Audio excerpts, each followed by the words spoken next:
Isipin nyo ang Netherlands. May makukulay na building, malilinis na kalsada, at mga bahay na mukhang galing sa postcard. Tapos kunin mo lahat yan. Ihagis mo sa gitna ng Caribbean, lagyan mo ng turquoise na dagat, cactus, ram, masasarap na putahe, sama mo ng chikabebe, at mga taong kayang magsalita ng 4 na lingwahe. Yan ang Curaçao, isang maliit pero sobrang lakas ng dating na isla. Dito makukulay ang mga bahay, malinaw ang dagat at chill ang buhay. Pero syempre, huwag kang magpapadala sa ganda. Dahil sa likod ng malaparaiso na tanawin nito ay may kasaysayang mabigat pa sa dibdib.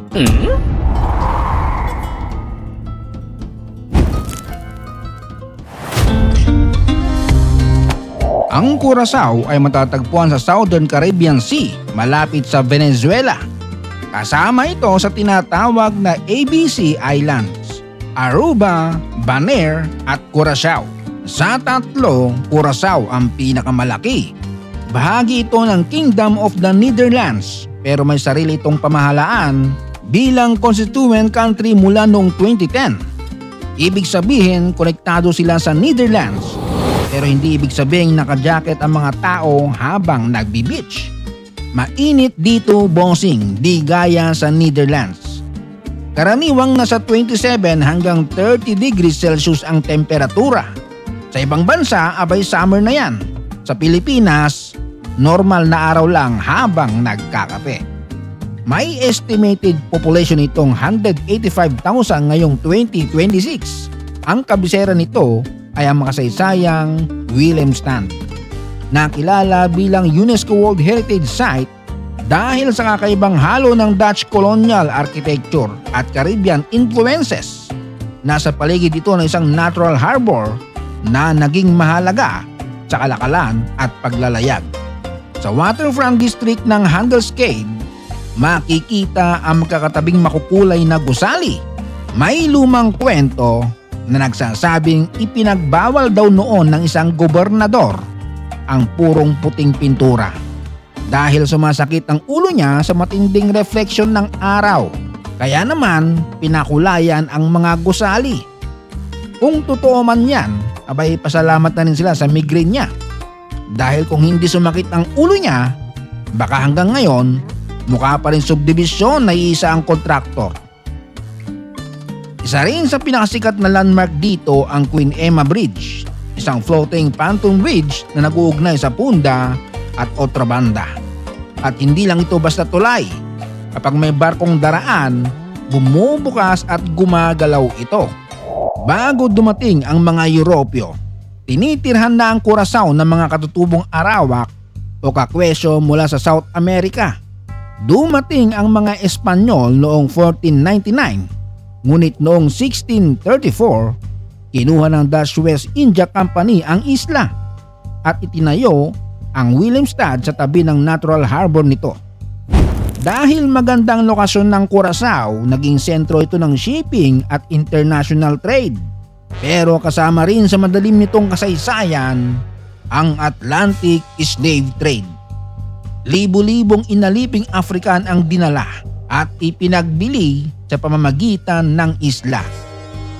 Noong 1795, pinamumunuan ni Tula at na iba pang leader ang isang malaking pag-aalsa laban sa pang-aalipin at tuluyang winakasan ng Dutch ang slavery noong 1863. Pero sa kabila ng mabigat na nakaraan, ginamit ng mga taga-Curaçao ang kanilang kultura, musika at wika para bumuo ng matibay na pagkakilanlan. Sa Curaçao, karaniwang ginagamit ang papiamento, Dutch, English at Spanish. Ang papiamento ay isang Creole language na nabuo mula sa iba't ibang impluensya kabilang ang Portuguese, Spanish, Dutch, West African at indigenous languages. Relax ang takbo ng buhay sa Curaçao. Hindi sila nagmamadali. Parang galawang arawan lang sa construction. Pero dahil isla ito, maraming produkto ang kailangang i-import. Kaya may mga bilihin na pwedeng ikagulat ng turista. Malilibang sila sa ganda ng dagat, pero pagtingin sa restaurant bill, para sila nakakita ng Shokoy sa gulat.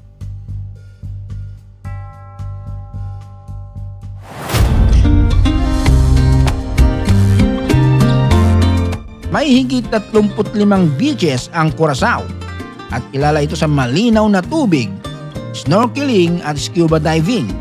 Matatagpuan din ito sa outer edge ng pangunahing hurricane belt, kaya karaniwang mas kaunti ang direktang tama rito kumpara sa ibang bahagi ng Caribbean. Isa sa pinakasikat ang Growth Neck, na kilala rin bilang Kenepa Grande. Puting buhangin, asul na tubig at napakagandang tanawin. May Cristobal National Park para sa hiking at nature trips at Cheta Boca National Park kung saan malalakas na alon ang bumabangga sa mabatong hilagang baybayin. Dahil halo-halo ang pinagmulan ng mga tao sa Curaçao, halo-halo rin ang pagkain. May Dutch, African, Caribbean at Latin American influences.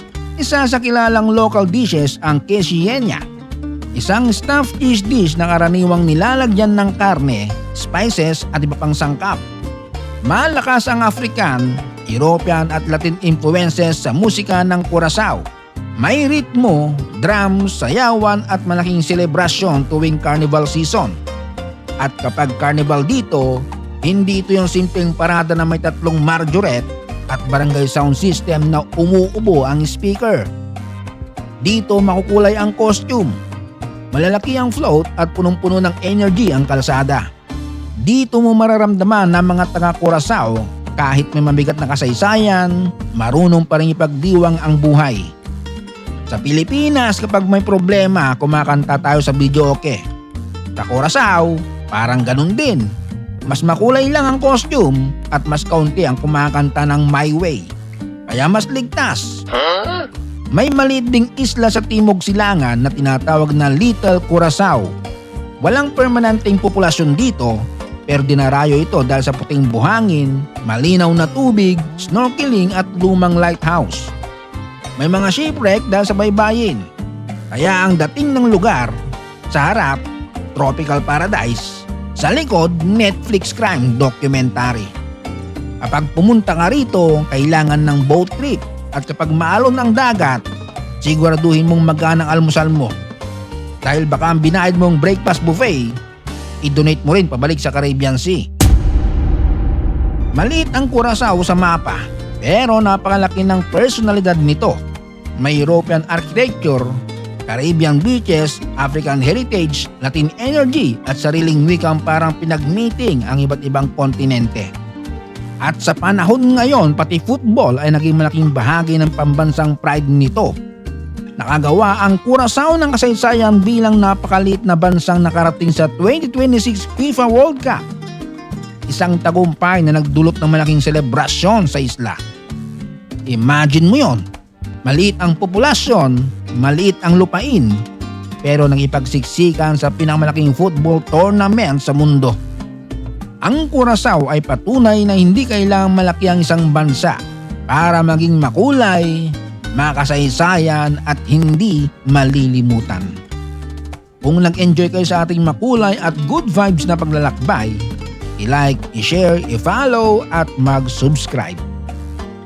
Shout out Romshai Roque na nasa Paris, France, Limiwell Tiffany Dilapa na nasa Hong Kong, Imana Cunha, De La Peña and Danao family from Nara, Palawan, Ina Bambo, Avery, Gio at Tita Dambi, Jose San Jose from Nueva Ecija, Fronda Julian from Angeles City, Pampanga, Anudin and Almasan family from Negros Oriental, Shinwa Boys from South Korea, Christina from UAE at Kina Vite Yui, Maria Tasha at Prince Adam Biasis. Maraming salamat sa panonood. Hanggang sa muli.